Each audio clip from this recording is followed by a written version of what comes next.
Alright guys, so I'm just gonna say it. Competitive gaming on PC is kind of dying, I'm not gonna lie. Honestly, consoles are starting to make way more sense for competitive players. So I'm just gonna break down the pros and cons for each platform and which one is overall better for you, for instance. So let's just start with the PC.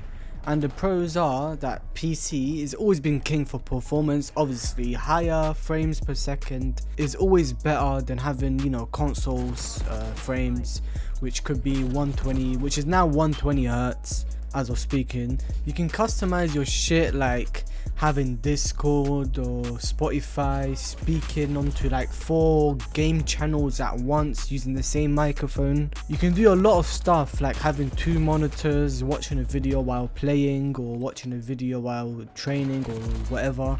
You can always like build your own parts, like a high-end PC or mid-end PC or a low-end PC. All these matter a lot, but when it comes to actually playing, it's just a different story.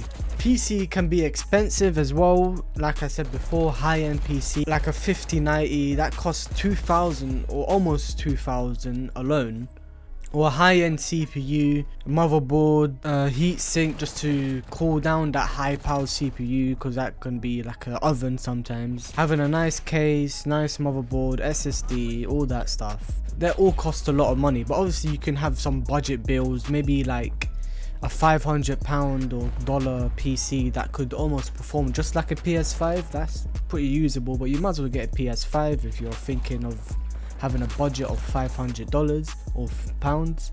That's because there's no point of playing on a low-end budget PC on 120 hertz when the PS5 can do it, as well as having little to no hackers on console. We already talked about how expensive PC can be, but the main problem with PC is the cheaters. The cheaters is rampant on PC. Wall hacks, aimbot, soft aim.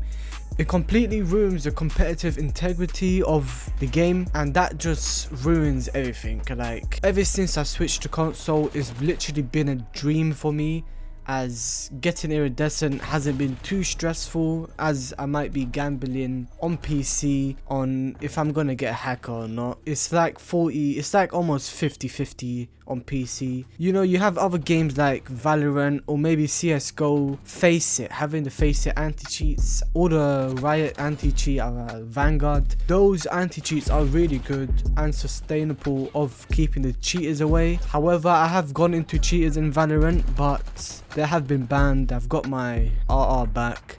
But sometimes I just feel like playing Call of Duty, because sometimes those tactical slow-paced games are not for me. So that's why I like playing on Call of Duty, just because the gameplay is nice. I like playing on keyboard and mouse as well. But the main problem is the cheaters. So I have switched to console, as I said before. I really didn't want to switch to console just because of 120 hertz, and the compatibility with mouse and keyboard is non-existent. Your mouse polling rate gets capped at like 150 hertz, which is completely unplayable, as you start looking around, it will start to jitter a lot and makes it literally impossible to aim. So let's just start with console. So consoles they are consistent. They're literally optimized for every game. Say that I go on PC, I gotta update my stupid Nvidia drivers every 2 weeks just for it to make some bug, or I have stutters, or my mic doesn't work, or there's something wrong. Every time I update my GPU drivers, something goes wrong. I don't know why, but it's just there. And when you get like a Windows PC, you have so much flexibility on doing anything, but that comes at a cost of, some bug might happen, or your screen is bugging out, or your frames are not consistent, and you just gotta optimize your windows and your game settings and everything. Let's get back on the consoles. They are consistent. They have literally the same hardware, unlike PC. On PC, one could be playing on a $3,000 or pound high-end PC, and one could be playing on a $500 budget PC, which can make it unfair, but that's how it is. That's why console can make it more consistent, keep the playing field at the same level. They're also cheaper, $500 for a console for pretty decent frames. 120, once you get used to 120, it's fine. If you're playing from 60 to 120, it will be a big improvement for you.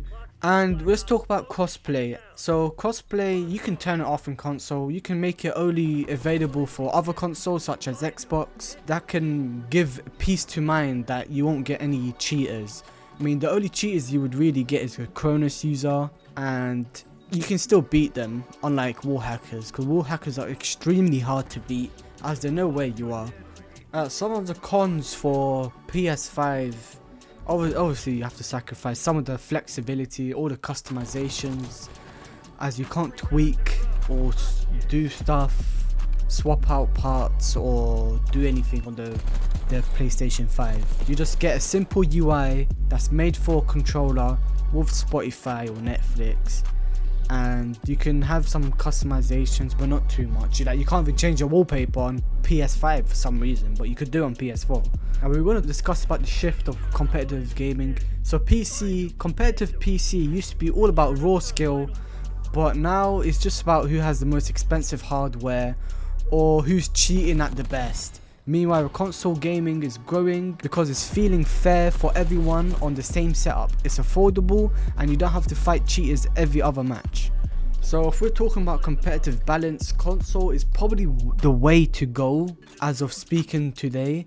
However, if you do like games like Valorant or CSGO, just make sure you download Faceit, you should be fine. PC competitive gaming should be fine. At the end of the day, it is your choice on what platform you would like to play, whether that's PC or console. Like I said, I'm not going to leave PC completely. As I said before, I am playing Valorant as of now. But right now, Call of Duty is in the worst state it's ever been since Infinite Warfare, and I don't know if people are going to turn back to Call of Duty or Black Ops 7. Black Ops 7 does not look promising. Black Ops 7 sucks. It's just a DLC for Black Ops 6, just like MW3.